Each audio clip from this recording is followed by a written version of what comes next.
Picture this. It's 11:30 p.m. on a Tuesday. You're lying in bed, the glow of your phone screen the only light in the room, and you're scrolling. You see a friend from college just closed on a house with a wraparound porch.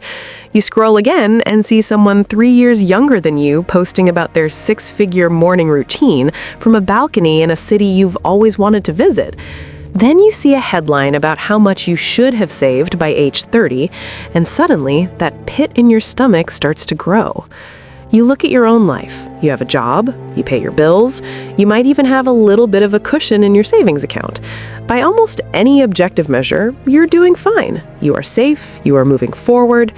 But in that moment, in the quiet of your bedroom, it doesn't feel like you're doing fine. It feels like you're losing a race you didn't even realize you were running. You feel behind. But behind what exactly?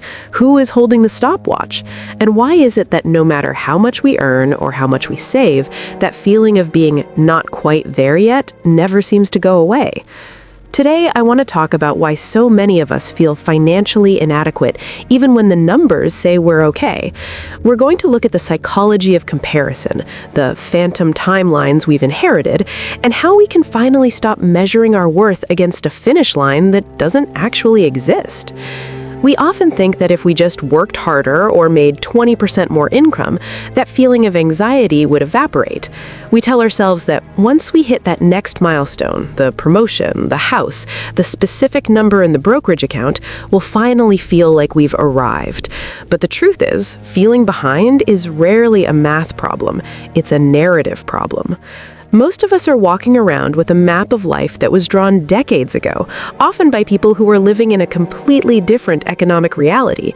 We've internalized these invisible benchmarks, the shoulds of adulthood. I should own a home by now. I should be at a senior level in my career. I should be able to afford that specific type of vacation. When our reality doesn't mirror that inherited map, we don't blame the map, we blame ourselves. We assume we've taken a wrong turn or that we're moving too slowly. What we're actually experiencing is a disconnect between our internal reality and an external illusion. We're comparing our messy, unedited, behind-the-scenes footage with everyone else's highlight reel. And in the digital age, that comparison isn't just occasional, it's constant. It's in our pockets, demanding our attention every few minutes. There's a concept in psychology called upward social comparison.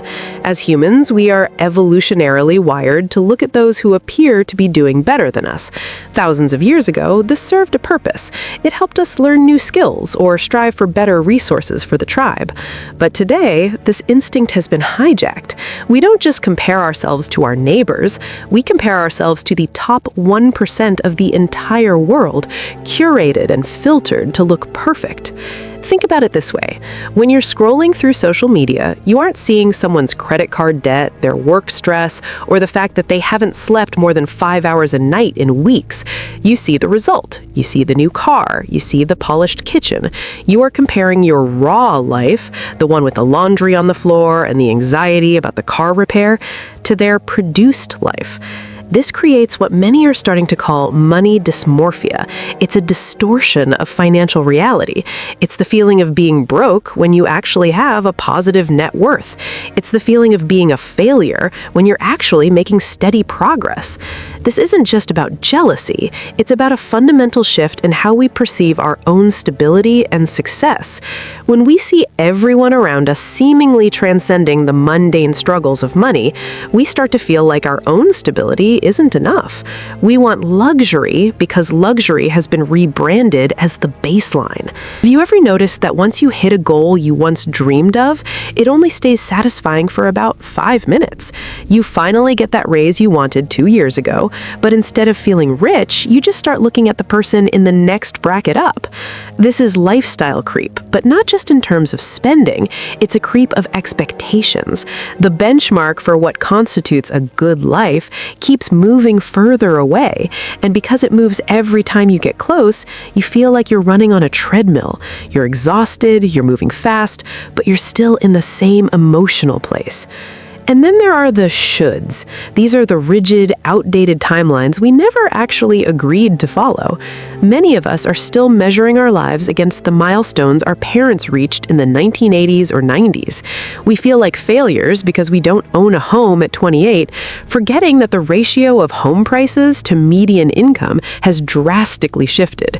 We feel behind because we're not settled, ignoring that the modern economy requires a level of flexibility and career pivoting that didn't exist 30 years ago.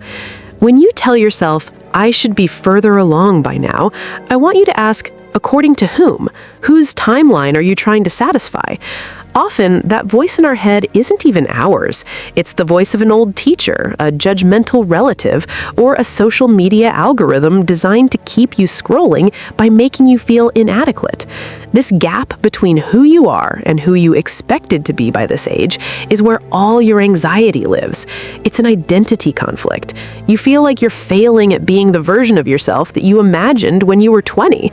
But that 20-year-old didn't know the world you'd be living in today. They didn't know the challenges you'd face or the ways you'd grow.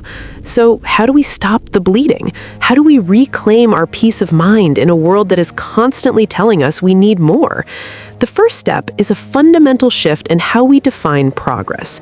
We have to stop measuring our lives horizontally, looking at our peers, and start measuring them vertically, looking at our own past. If you look back 3 years or 5 years or 10 years, can you see the ways you've grown? Maybe you're better at managing your stress now. Maybe you have $1,000 more in savings than you did then. Maybe you've simply learned more about what actually makes you happy versus what you were told would make you happy. That is the only metric that matters. Progress isn't about beating the person next to you. It's about being a little bit more intentional than you were yesterday. There's also a very practical, almost clinical side to this. We have to curate our environments. We often talk about curating our feed like it's a superficial thing, but it's actually a matter of mental health. If there's an account you follow that consistently leaves you feeling like your house is too small, your clothes are too old, or your life is too boring, unfollow them, or at least mute them. You are not staying informed by watching their life. You are voluntarily injecting yourself with a sense of inadequacy. You wouldn't let someone walk into your house and tell you your life is pathetic every single day, so why do you let them do it through your phone screen? We also need to practice what I call downward social comparison, but not in a way that's cruel. It's about perspective. It's about occasionally looking at the reality that for the vast majority of human history, and for millions of people today, having a warm place to sleep and a consistent source of food is the ultimate win. When we zoom out, we realize that doing fine is actually an incredible achievement. It's a base of safety from which we can build a meaningful life. When you stop obsessing over being ahead, you finally have the energy to enjoy where you actually are. The turning point comes when you realize that money is just a tool to support your values, not a scorecard for your worth as a human being. If you have enough to cover your needs and a bit of your wants, and you're moving towards a sense of security, you aren't behind. You are exactly where you need to be to make the next right choice. I want you to try something this week. Instead of looking at your bank account or your LinkedIn feed and asking, how do I get more? Ask yourself, what is this for? Why do you want the bigger house? Why do you want the higher title? If the answer is, so I don't feel behind anymore, I have a hard truth for you. No amount of money will fix a feeling of inadequacy. That feeling has to be fixed at the source. It's fixed by deciding that you are the one who sets the benchmarks. You can decide that your benchmark for success is how many Saturday mornings you spend drinking coffee without feeling rushed. You can decide that success is being the friend people can count on, or being the parent who is actually present. When you define your own why, the shoulds start to lose their power. The noise of everyone else's life starts to fade into the background, and you can finally hear your own thoughts again. As we wrap this up, I want you to take a deep breath and just acknowledge how much you've handled to get to this point. You've navigated economic shifts, personal setbacks, and the quiet pressure of a world that never stops wanting something from you. And despite all of that, here you are. You're looking for ways to grow, you're thinking deeply about your life, and you're trying.